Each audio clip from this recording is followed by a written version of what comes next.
Dalam nama Bapa dan Putra dan Roh Kudus. Amin. Tuhan bersamamu dan bersama rohmu.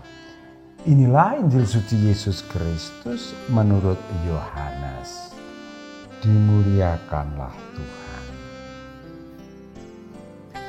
Yohanes bab 15 ayat 9-17.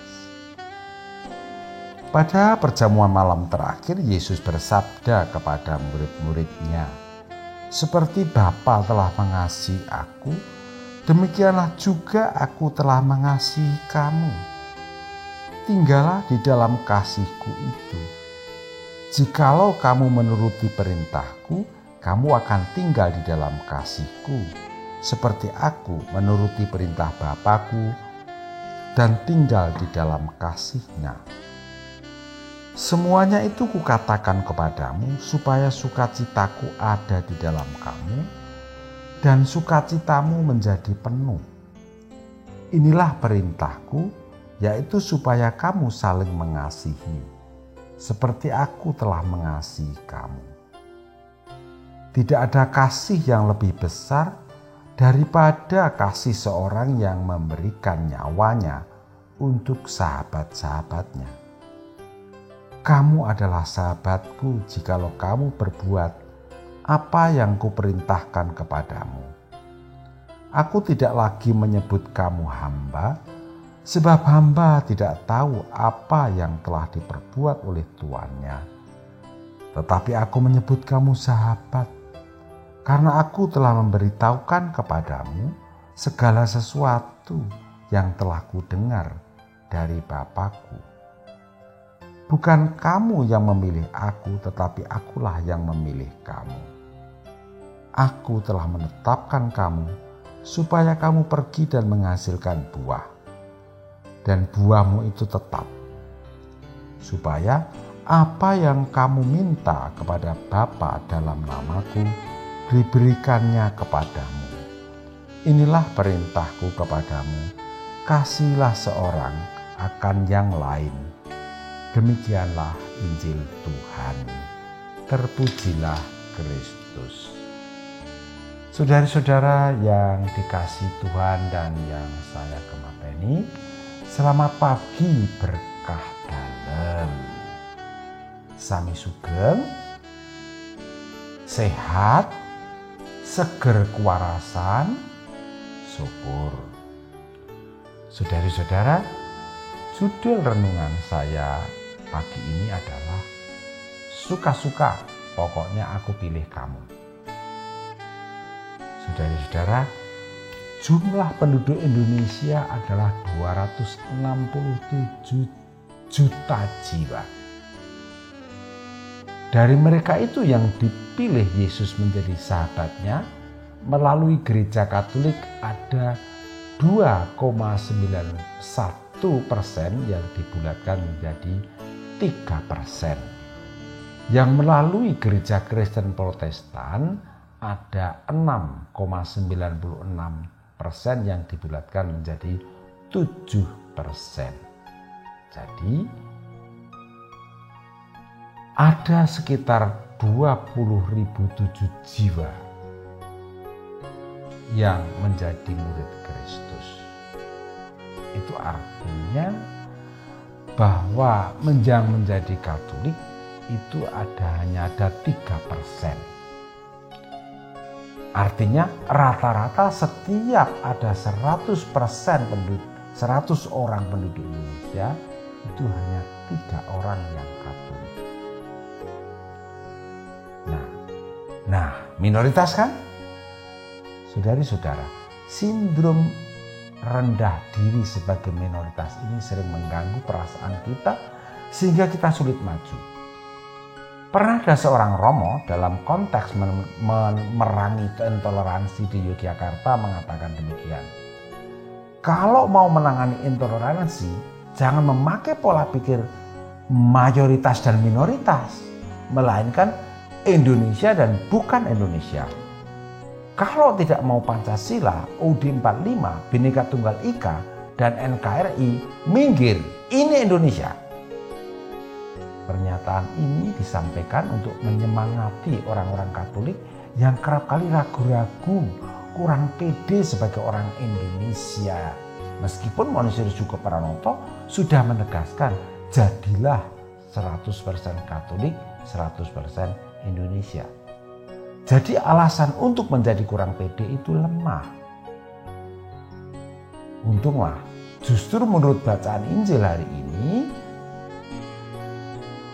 memberikan alasan yang kuat kepada kita semua untuk menjadi percaya diri.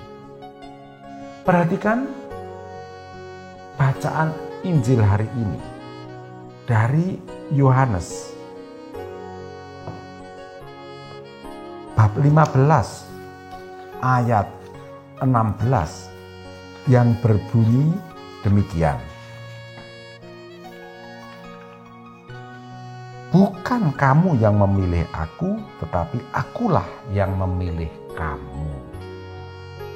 Setiap kali menjelang pembentukan kabinet oleh presiden, ada beberapa orang Indonesia yang deg-degan.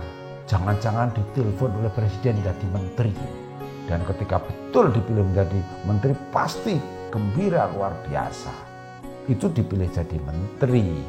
Lawang dipilih menjadi wakil kampung untuk ikut lomba balap karung saja sudah senangnya bukan main loh. Apalagi dipilih jadi menteri.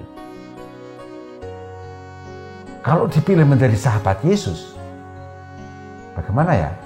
Bangga enggak ya? Ngepek enggak ya? Saudara-saudara, jujur saja, kerap kali kita ini kurang masuk akal. Beberapa hari yang lalu ada sepasang suami istri yang datang pada saya dan bercerita bahwa ada tamu yang datang ke rumahnya lalu memberitahu bahwa jendela yang di jendela kunonya itu ada kuntilanak dan di pohon mangga depan rumah itu ada genderuwonya. Pembicaraan saya lanjutkan yang akhirnya berkesimpulan bahwa sebelum diberitahu tentang genderuwo dan kuntilanak, mereka tidak takut.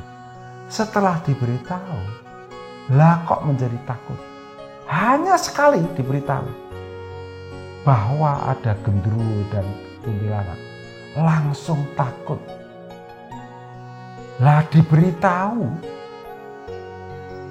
mengenai kita ini berulang kali diberitahu mengenai Yesus menyertai kita, Yesus mengasihi kita, Yesus memilih kita. Lah kok nggak ngepek? Emangnya Yesus itu kalah hebat sama kuntilanak genderuwo? Lah 5.000 setan aja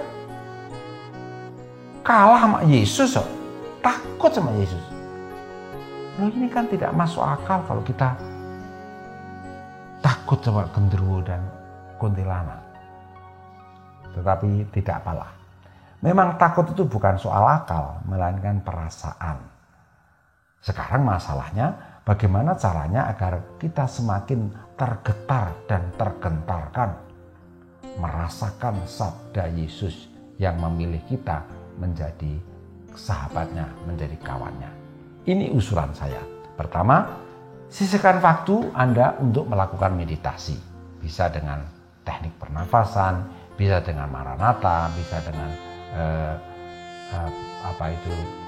menyanyi lagu yang menyenangkan, terserah.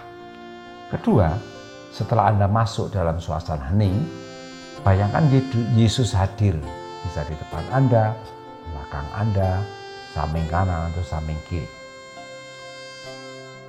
Yang ketiga, tanyakan kepadanya, mengapa dia memilih Anda menjadi sahabatnya?